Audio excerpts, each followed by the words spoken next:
Good morning and happy Monday. Welcome back to Fresh Squeeze Finance. Thank you for taking the time to be here today. Fresh Squeeze is a quick Monday morning reminder that you can do the hard things with your money and a few ideas to hopefully make it a little easier. My name is Kelly Reddy-Heffner, and although there is no one-size-fits-all solution to your finances, you can start somewhere to work towards the things that you want to accomplish.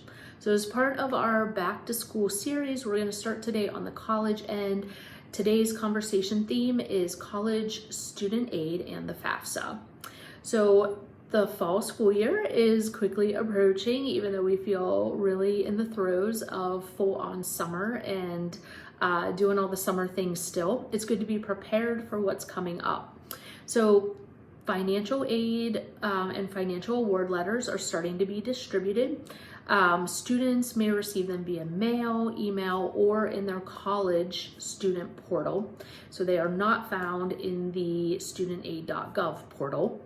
This year was a big change for the student aid application through the FAFSA. For this episode, we'll focus on changes to the output, and the ideal will be that we'll loop back in the fall when the FAFSA is completed and talk about the changes in the input of data. So on the output side, in prior years, students and their families would receive what was called an expected family contribution, EFC, a number loosely representing what a formula determined was what a family could afford to contribute towards college tuition. Often that number was met with some skepticism and laugh out loud humor that the number seemed to be misaligned with what a family could actually afford and contribute to tuition. So the EFC was replaced with what is called the Student Aid Index, which we'll call the SAI. There were changes again to the input of data, but for now we'll focus on that output. So it compares, that there is going to be some information provided from that SAI, what it is not. So it is not a dollar amount of aid that will be received. It is not the amount that your family is expected to provide towards tuition. It's not a final financial aid offer. The SAI is an index used by financial aid professionals when creating an aid offer. So the SAI is calculated using all that information that was input into the FAFSA. So because of the big changes, there's been some delays and kind of some things going on through the course of the last 6 months. But a lot, if not all, of those award letters and aid letters should be distributed now.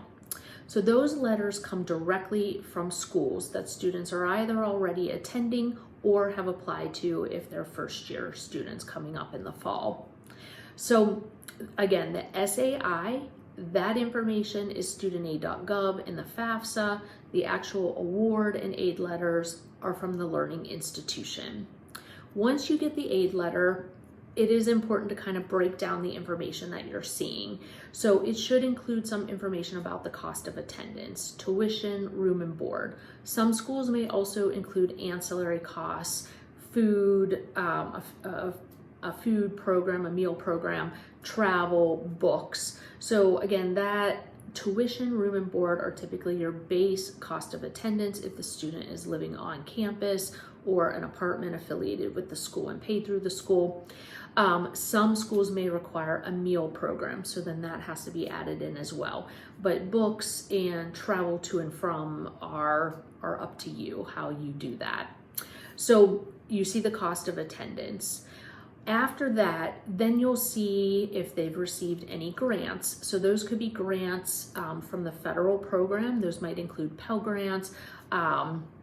Then there's also maybe aid from the school themselves. So scholarships, different aid from programs within the institution.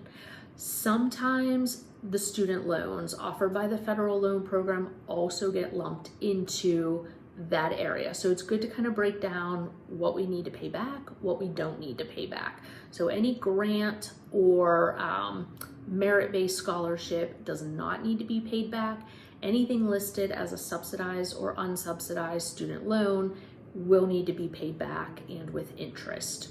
So breaking that down, unsubsidized means that the loan interest starts to accumulate the day the loan is processed and put into the student's account to pay towards tuition and other expenses. Subsidized means the interest does not accumulate while in an in-school status. So there is a slight difference, and it's good to know that.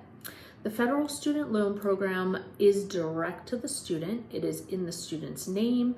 It does not require a creditworthiness, but it does have caps to the limits. So for example, for dependent students, the limit for year 1 of college is $5,500. No more than $3,500 of that amount could be subsidized. So the total is $5,500, up to $3,500 may be in that subsidized, interest not accumulating while in school status, and an additional like $2,000 could be that unsubsidized. The cap amount changes per year of school. In total, $31,000 is available to undergraduate students over the course of the 4 years. Again, with that cap amount per year, up to $23,000 may be subsidized. So the interest rate for this school year is 6.53% for undergraduate student loans. The rate typically comes out every July. It changes each year, but once the rate comes out, and if you take out the loan for that year, that amount is fixed. So if you take out a direct unsubsidized loan for $5,500 for the student's first year of school, the loan rate is going to be 6.53% for this year, and that will be fixed for the duration of the loan. If you take out more loans next year, that rate can change. So if you have questions about FAFSA information after you receive your award letter, you should contact the learning institution, the school that sent you the award letter directly. So a lot of information to share, but started with the college side because that's sometimes a little bit more of the volume of information that households are trying to sort out before the school year starts.